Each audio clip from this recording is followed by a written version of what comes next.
உனக்கு நல்ல காலம் நெருங்கிவிட்டது. நம்பிக்கையை இழந்து விடாதே. உன் வாழ்க்கை களைகட்டப் போகிறது.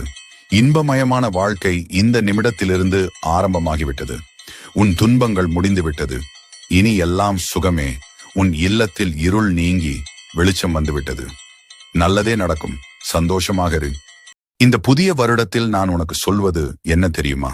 யாரையும் நம்பாதே. யாரும் உனக்கு எதுவும் செய்ய போவதில்லை. மனதில் கொள், உன்னை உன்னால் மட்டுமே காக்க முடியும்.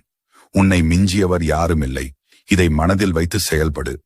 இந்த வருடம் உன்னை யாரும் தொட முடியாத உயரத்தை அடைவாய்.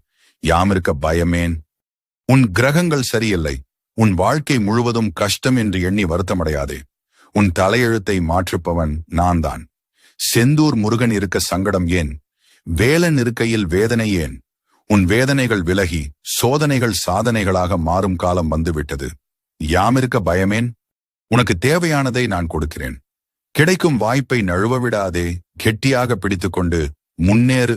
பல அற்புதங்களை பெற்று ஆனந்தமாய் வாழப்போகிறாய். உன் வீட்டில் நீ எதிர்பார்த்த சுப காரியம் நடக்கப் போகிறது. குடும்பத்துடன் சந்தோஷமாக வாழப்போகிறாய். என் ஆசி உனக்கு எப்போதும் உண்டு. யாமிருக்க பயமேன்? உன் கர்ம வினையின் பிடி வலுவாக இருந்தபோது நீ எது செய்தாலும் அது தவறாகவே முடிந்திருக்கும். பல நேரங்களில் நீ பொறுமை இழந்து நடந்து கொண்டது வினை பயன் வலுவாக இருந்ததால்தான். உனக்கு நல்ல காலம் பிறந்து விட்டது. இனி என் ஆட்டத்தை உன் வாழ்வில் காண்பாய். உன்னை ஆட்டி படைத்தவர்கள் இனி உன்னை ஒன்றும் செய்ய முடியாமல் தவிப்பார்கள். போர்க்களமாக இருந்த வாழ்க்கையில் பற்றி எரிந்த நெருப்புகள் இனி அணையும். எதற்கும் அடங்காமல் உன்னுடன் வம்பு செய்தவர்கள் காலத்தால் அடக்கப்படுவார்கள். இனி உன் வாழ்வில் பேரின்பம் காணப்போகிறாய். வெற்றி நிச்சயம். யாமிருக்க பயமேன்? என் அன்பு பக்தனே, பக்தியே, என் அருள் எப்போதும் உன்னோடு இருக்கிறது. தினமும் காலை கண் திறந்தவுடன் மூச்சை மெதுவாக சீர் செய்து என்னை நினைவு கூர். சரவண பவ என்று நெஞ்சோடு சொல்லிக்கொள். உன் உள்ளத்தில் எவ்வளவு குழப்பம், எவ்வளவு சின்ன சின்ன பயங்கள் இருந்தாலும் அவைகள் அலை போல வந்து போகும்.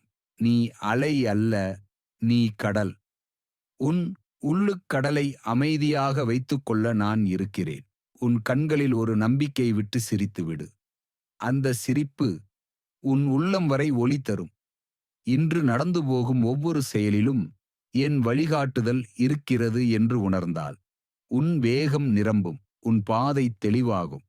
யாரோ ஒன்று நடந்தால்தான் நான் மகிழ்வேன் என்று நினைக்காதே.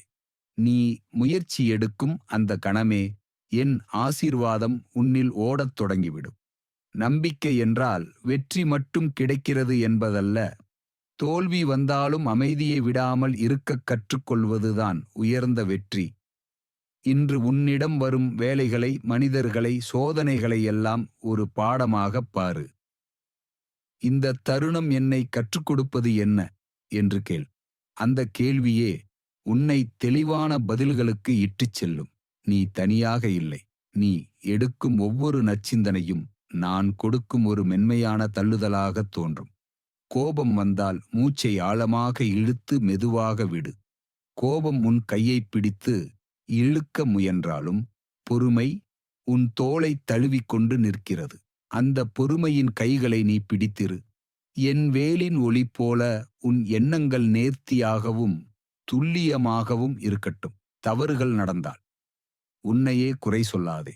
இதை எப்படி திருத்தலாம் என்று நினைத்து ஒவ்வொரு நாளும் சிறிய ஒரு முன்னேற்றம் செய். சிறிய மாற்றங்களே பெரிய வெற்றிகளை உருவாக்கும். இன்றைய நாள் உன்னை குழப்ப முயன்றால் மெதுவாக கண்களை மூடி என் பெயரை நினை. முருகா, என்னை வழிநடத்து என்று சொல்லி புன்னகை செய். உடனே உன் நெஞ்சில் ஒரு இலகு. அங்கிருந்து மீண்டும் ஆரம்பிக்கலாம். தாமதமாக ஆரம்பிக்கலாம், ஆனா விடாமல் தொடரலாம். காது கொடுத்து பிறர் வழியை கேள்.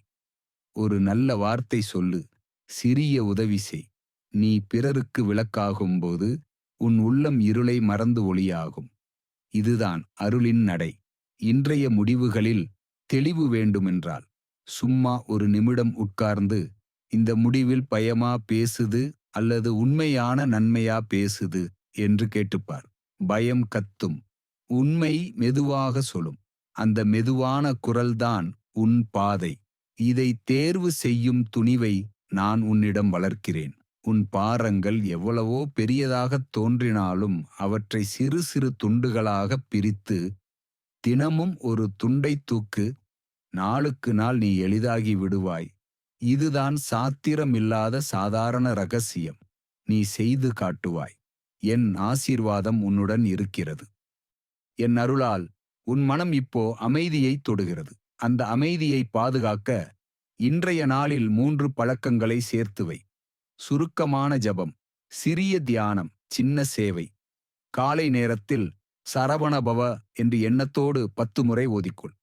பிறகு 2 நிமிடம் மூச்சின் ஏற்றத்தாழ்வை பாரு.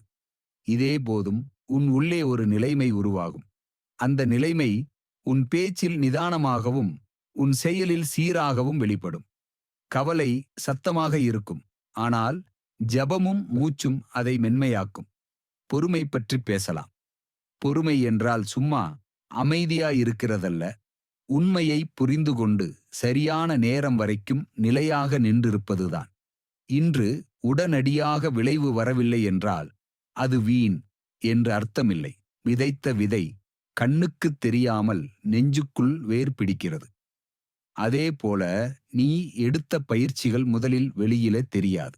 ஆனால் உள்ளே நம்பிக்கையாய் ஒழுக்கமாய் வேராகி ஒரு நாள் அழகான முளை காட்டும். அந்த முளையை பார்க்கும் பொழுதுதான் நீ புரிந்து கொள்வாய், நான் விட்டது ஒன்றும் வீணாகவில்லை.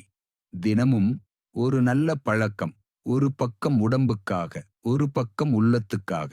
உடம்புக்காக சிறிய நடை, சில நீட்டல்கள். உள்ளத்துக்காக நன்றியுரை,